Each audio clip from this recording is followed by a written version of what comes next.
Bismillahirrahmanirrahim. Assalamu alaikum, my YouTube family. How are you all? Hope you guys are doing great and welcome back to my YouTube channel. So we have discussed about light stress radiation, their causes and effects. In today's video, what are we going to study about is tolerance and avoidance mechanism. So let's study. So the tolerance and avoidance mechanism as a result of light stress has following categories.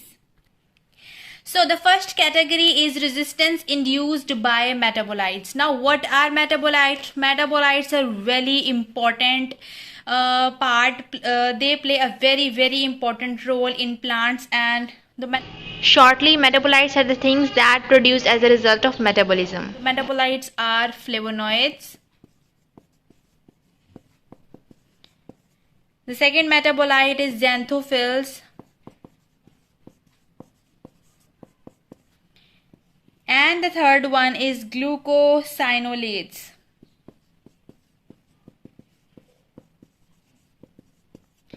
So line-wise we will discuss each thing in today's video, but let's just discuss about the second category. The second category is phytohormone mediating plant stress, which are auxin, cytokines and abscisic acid. Now what are phytohormones? Phyto means plant and hormone means the hormones that are present in plant cells and that play a very important role.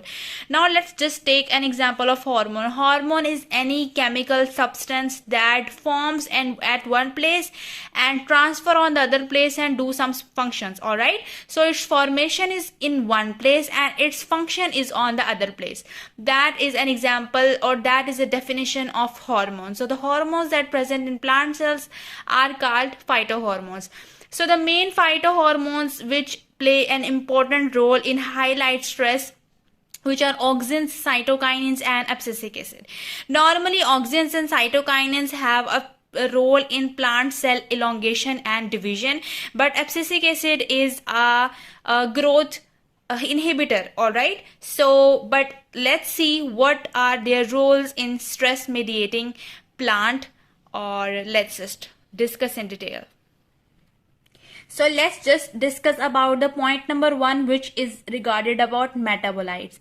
So metabolites in light stress like flavonoids, but in normal condition flavonoids give colors, like give colors to the fruits and to the flowers. Okay, so xanthophyll has a function in normal condition that it dissipates thermal stress, like it prevents plant from getting high level of temperature.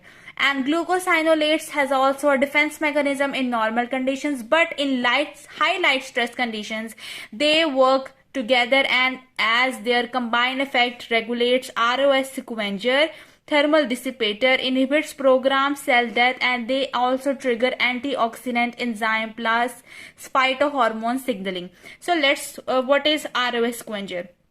Like flavonoids in normal condition give colors to flowers and fruits, but in the highest light stress conditions what they does is that they act as an antioxidant defense mechanism and they remove ROS from the plant cells. ROS are actually reacting oxygen species which are super disastrous to the plant cells, and in high light stress they produce a lot, and flavonoids remove ROS from the cells and get back to the normal position. What xanthophylls does, xanthophylls has a function in thermal power, like they dissipates the thermal energy from the plant cells, so they are the thermal dissipator in high light stress as well. And what does the glucosinolates? What the glucosinolates does is that they inhibits programmed cell death. Like you might know that plants are highly like, you know, when a stress came to the plant, and what the cell does is that it tries to remove that or tries to overcome from that stress, but when the stress is prolonged, what the cell is start doing is that it starts removing itself. Like so what the glucosinolates does is that it inhibits that programs cell death, so that the plants can bear it and adapt well, and also it removes the stress from the plant cells. And the last one is that it trigger antioxidant enzyme, like as a result of a high or increment in ROS production, there might be the need to have an antioxidant enzyme defense increment, so it triggers antioxidant activity so that the plants can survive in even high ROS level. And also it phytohormone signaling, like we have studied the second point, which is phytohormone mediating plant stress. So glucosinolate in high light stress also trigger phytohormone signaling, like it signals the phytohormones to do the function and to get rid of that stress. So let's discuss about the second point. Okay, so let's discuss about this phytohormone second term, and in second term we will discuss the first thing, which is auxin, also known as indole acetic acid. Okay, so indole acetic acid has normal function, like it is helpful for growth plus cell division. Indole acetic acid is one common name of auxin. Auxin has other biologically active natural compounds as well as synthetic auxins, but indole acetic acid is the common one. Okay, so that's why I have written indole acetic acid equals to auxin. Okay, so indole acetic acid or auxin, it is helpful for growth plus cell division, like in normal case, but in stress, like it works as an adaptive mechanism. What it does is that under moderate UVB doses, UVB is actually a kind of UV radiation and it is the most harmful UV rays. So in moderate level it worked as an anti-mechanism. So auxin in moderate UVB doses, it works as an anti-mechanism. What it does, it tries to remove the level of UVB from plant cell. But under high UVB doses, auxin can't work properly. So under high UVB doses, what this does is that it starts decreasing auxin concentration plus its activity.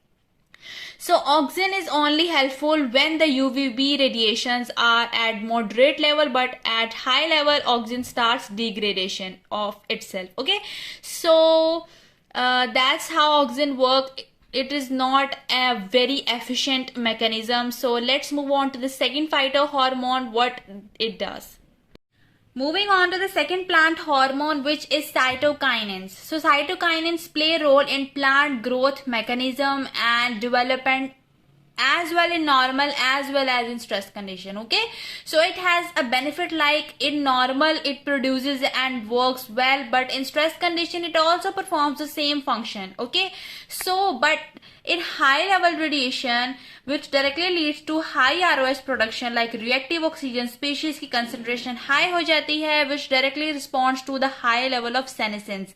What is senescence? It is premature plant ripening. Okay, plant का वक्त से पहले ही बुढ़ा होते जाना, so it is senescence. Okay, so in normal term you can memorize it like this.